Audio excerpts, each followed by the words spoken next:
dalam masa pandemi COVID-19 ini anak harus tetap menjaga diri dengan baik itu di rumah ataupun pada saat kita keluar dari lingkungan rumah. Tujuannya agar kita selalu sehat dan bisa selalu mengikuti pendidikan walaupun via daring seperti ini. Anak-anak semuanya, bahwa untuk kelas 12 ini adalah kita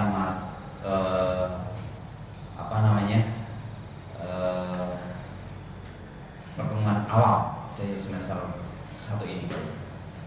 Nah, seperti biasanya saya sebagai pengampu mata pelajaran ekonomi akuntansi, di mana hari ini saya mau memberikan materi yang pertama, yaitu terkait dengan ekonomi akuntansi sendiri, yaitu dalam bahasan akuntansi sebagai sistem informasi.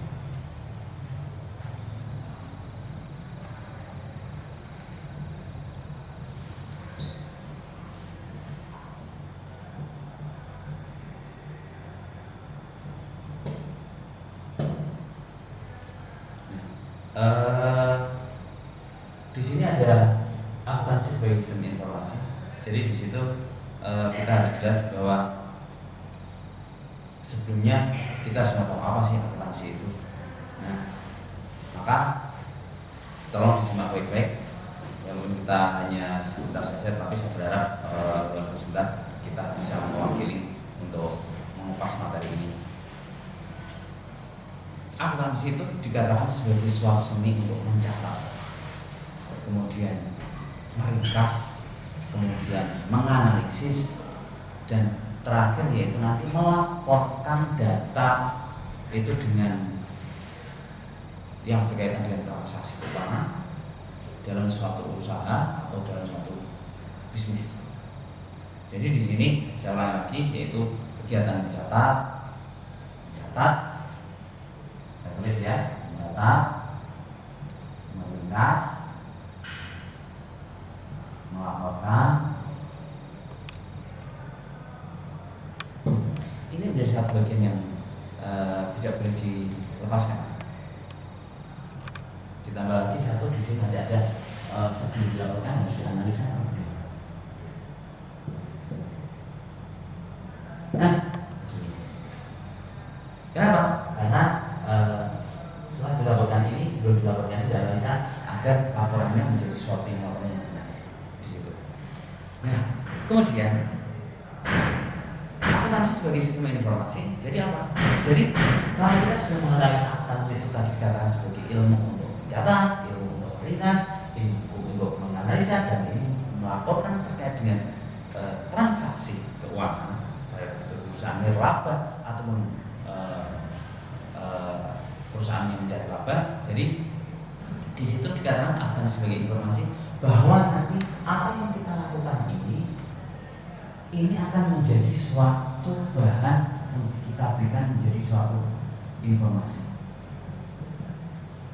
Diulah dan akan dijadikan suatu informasi, dan informasi ini nanti satu informasi yang sifatnya valid atau bisa dipertanggungjawabkan. Informasi yang di sini benar adanya, ya. Dan di sini informasi itu juga harus jelas, gitu. Jelas untuk siapa, Pak? Ya jelas untuk yang menerima informasi ini, untuk yang menerima informasi ini. Karena kalau informasi itu salah dalam penyampaiannya, otomatis nanti di sini juga salah dalam untuk orang yang menerima. Nah, makanya dari memberi informasi dan kepada untuk yang menerima informasi itu harus sinkron, harus sama. Artinya bahwa informasi ini memang seperti ini, ya. Paham kira-kira anak-anak? Oke, kita lanjutkan sekarang. Nah, karena dalam prosesnya akuntansi nanti ada prosesnya, ada proses tersebut, makanya kemudian ini menjadi suatu informasi yang wajib atau bisa dipertanggungjawabkan. Nah, sekarang kita melihat terkait dengan kalau nanti informasi ini sudah dibuat, sudah jadi Pak, terus gunanya buat apa? Atau siapa Pak yang di situ yang membutuhkan? Nah, di situ, ya. Nah, nanti dari akuntansi ini sebagai informasi, sebagai sistem informasi, di sini dikatakan bahwa informasi nanti ada dua pihak yang di situ berperan untuk kita berikan informasi tersebut. Yang pertama yaitu pihak input, dan yang kedua adalah pihak ekstern. Apa itu Pak? Pihak intern dan pihak ekstern itu. Nah, pihak intern adalah pihak yang berada dari dalam perusahaan atau organisasi. Kemudian kalau ekstern adalah pihak yang berada di luar perusahaan atau organisasi. Nah, ini sama-sama baik pihak intern dan baik pihak ekstern itu di situ mereka berhak untuk mendapatkan informasi ini secara benar dan jelas adanya. Itu, ya. Nah, siapa Pak ya dari pihak intern ini? Satu. Kalau dari pihak intern ini bisa satu yaitu pemilik, atau dalam bahasa Inggrisnya ya owner. Wah, kerennya gitu bahasa Inggrisnya. Pemilik. Yang perlu dipertanyakan, kenapa pemilik perusahaan kok butuh informasi ini Pak? Ya kan? Nah, jadi pemilik perusahaan dia hal ini menginginkan informasi ini karena dia ingin tahu dana yang telah diinvestasikan itu kemana, buat apa, kemana, kemudian hasilnya apa, dan nanti kedepannya dia bagaimana. Ini adalah orang yang pertama kali di situ berhak untuk mengetahui yang namanya informasi dari atas sebagai sumber informasi itu. Nah, pemilik nomor satu, jangan lupa. Dan nanti kalau kamu sebagai pemilik perusahaan, kalau untuk perusahaan kecil, kamu sudah harus mengetahui apa namanya informasi-informasi seperti ini. Itu wajib, ya. Kemudian yang kedua, yaitu dari pihak manajemen.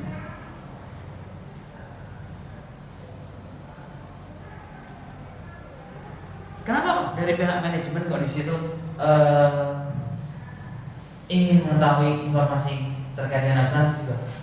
Iyalah, karena dari manajemen inilah dari pemilik ini turun kepada orang-orang yang bekerja di perusahaan tersebut.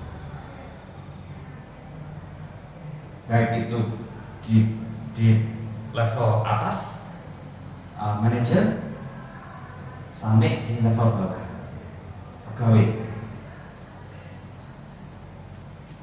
Dan ini yang paling penting, ada orang-orang manajemen level atas. Kenapa? Karena dia akan mengetahui dari dana yang telah disiapkan oleh owner ini, itu kira-kira dia pengen ngertinya satu,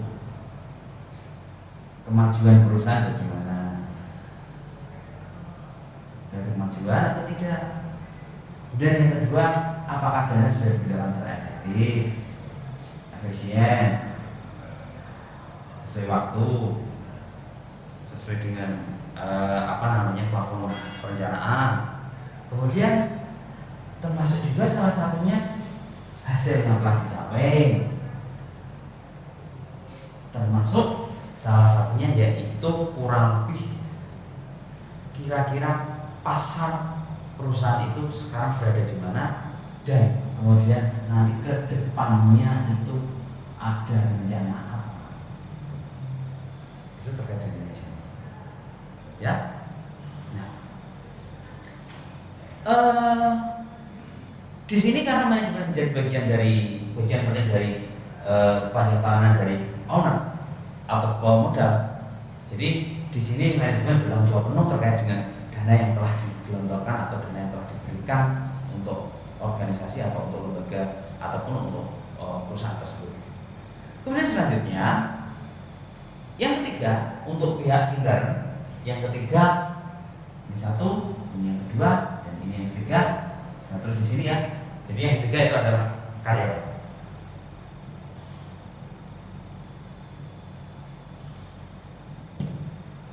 Pertanyaannya, kenapa karyawan kok membutuhkan informasi ini, Pak?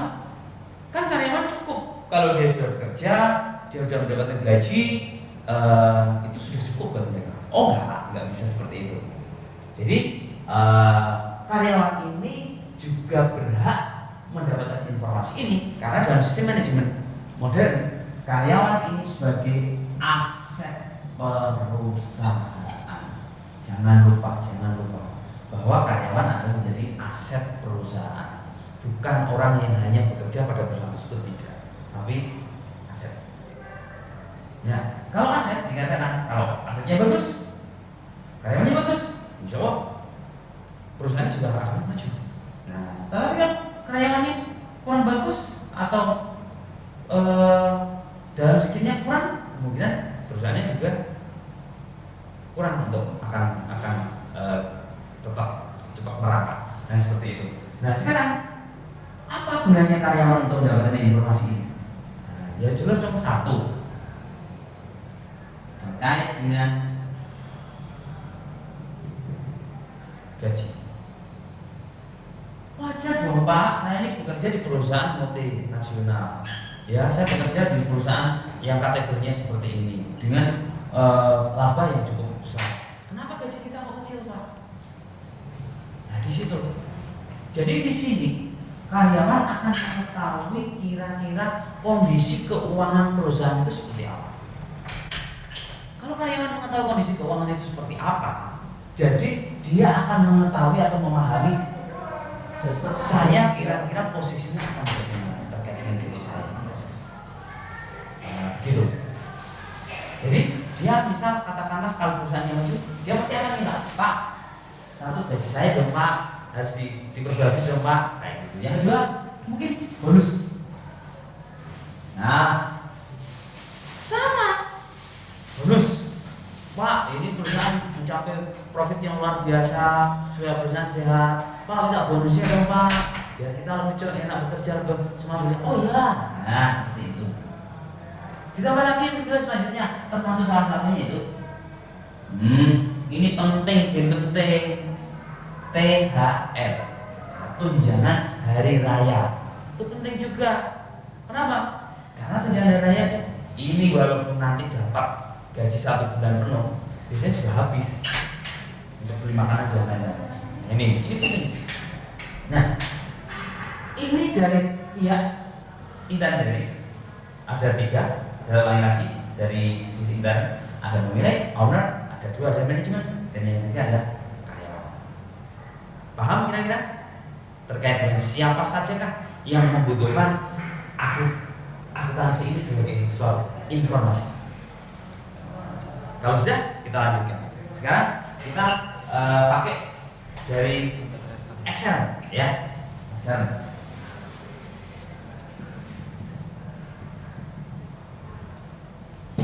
Atau di orang luar. Ekseran ini, siapa ekseran itu Pak? Yaitu pihak luar yang di situ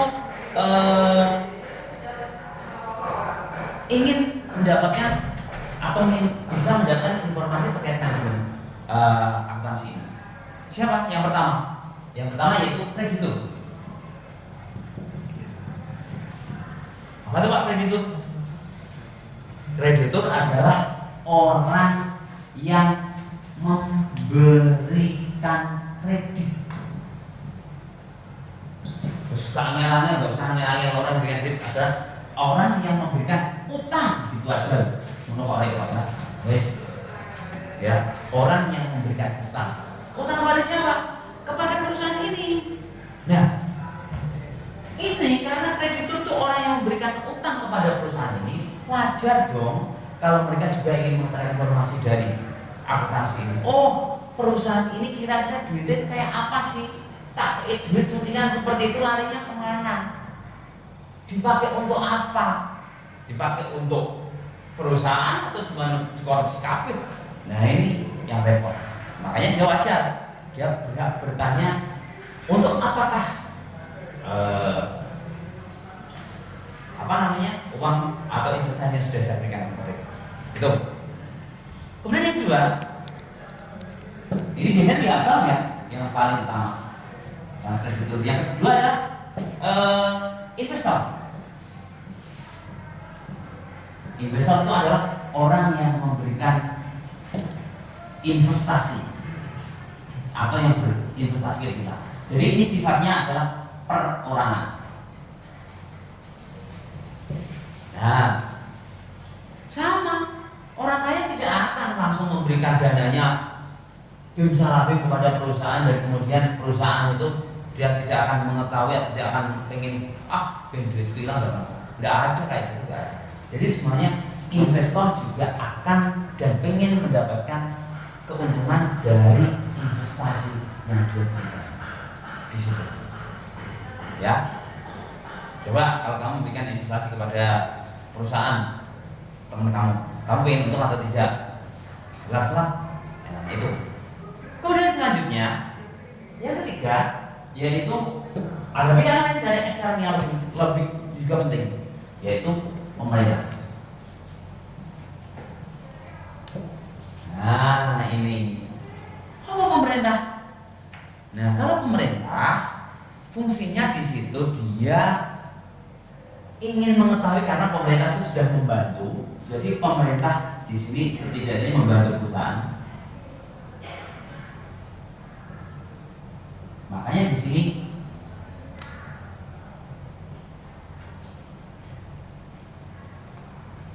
ada yang perlu diminta oleh pemerintah kembali. Salah satunya pemerintah telah membantu terkait dengan membantu perusahaan, ya kan? Di sini pemerintah telah membantu. Kalau saya membantu dia minta imbal balik. Apa? Pajak. Jadi nanti yang diminta ada pajak perusahaan, pajak kekayaan perusahaan, pajak atau pajak pendapatan perusahaan. Nah ini pemerintah berhak. Kenapa? Karena dalam undang-undang perpajakan dikatakan bahwa siapa itu wajib pajak, yaitu baik orang pribadi, badan atau organisasi dan yang lain-lain. Nah itu dikatakan wajib pajak. Kemudian selanjutnya setelah pemerintah ada lagi yaitu konsumen.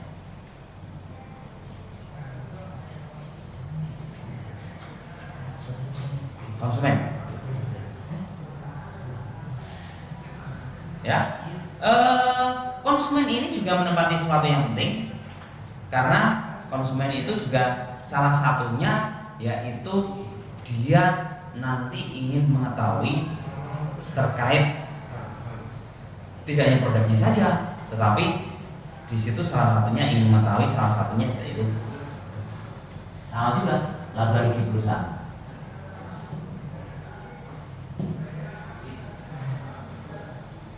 Kenapa? Nah, karena dia ingin ngerti kalau perusahaannya bagus, labanya bagus, perusahaannya bagus, dimungkinkan produknya juga bagus. Dan dia di sini perusahaan barangnya bagus, dimungkinkan juga dia akan mendapatkan dengan harga mungkin yang lebih murah. Kenapa? Karena perusahaannya bagus, dia akan bisa menekan inefisiensi yang dia keluarkan. Artinya bahwa dia dengan modal yang kecil relatif sama dari perusahaan yang lain, tapi dia bisa menghasilkan produk yang lebih bagus dari perusahaan yang lain. Nah di situ itu keuntungan atau informasi yang diperoleh konsumen terkait dengan informasi. Kemudian selanjutnya yaitu terkait dengan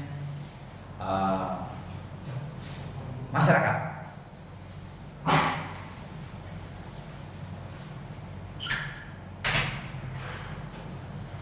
Nah, masyarakat. Nah, kita lihat. Masyarakat yang terakhir, kenapa mesti masyarakat itu minta andil terkait dengan informasi yang disajikan? Ya jelas Pak. Karena salah satunya nanti di situ masyarakat perusahaan akan menunjukkan bahwa perusahaan yang bagus, perusahaan seperti ini tetap dia satu tenaga kerjanya juga akan selalu membutuhkan. Tuh. Yang kedua, masyarakat salah satunya dengan ini saya tarik ulur dari sini, saya ke sini juga bisa kita gabungkan. Masyarakat umum di situ juga salah satunya, jangan lupa masyarakat juga berhak memiliki saham atau boleh membeli saham dari perusahaan-perusahaan yang sudah publik. Jadi di situ dia juga ingin nanti pola nanti informasi yang diperoleh dari sistem informasi tersebut. Itu anak-anak. Jadi saya ulangi lagi bahwa dalam siapa yang butuh terkait dengan informasi akuntansi tadi, kalau eksternal tadi ada satu, yaitu ada mana tadi? Kreditur, kemudian yang kedua ada investor, yang ketiga adalah pemerintah, yang keempat adalah konsumen, dan yang kelima adalah masyarakat. Nah itu prolog kita terkait dengan akuntansi sebagai sistem informasi. Jadi saya harapkan apa yang saya sampaikan ini tidak membingungkan ataupun saya berharap anak-anak jelas seperti apa yang saya sampaikan, walaupun sedikit tapi saya berharap bisa memberikan tambahan ilmu untuk hari ini. Dan walaupun nanti di belakang-belakangnya kita juga harus berpikir bahwa saya harus menyampaikan akuntansi secara daring, itu luar biasa ya. Jadi ini yang saya sampaikan hari ini terkait dengan akuntansi sebagai sistem informasi.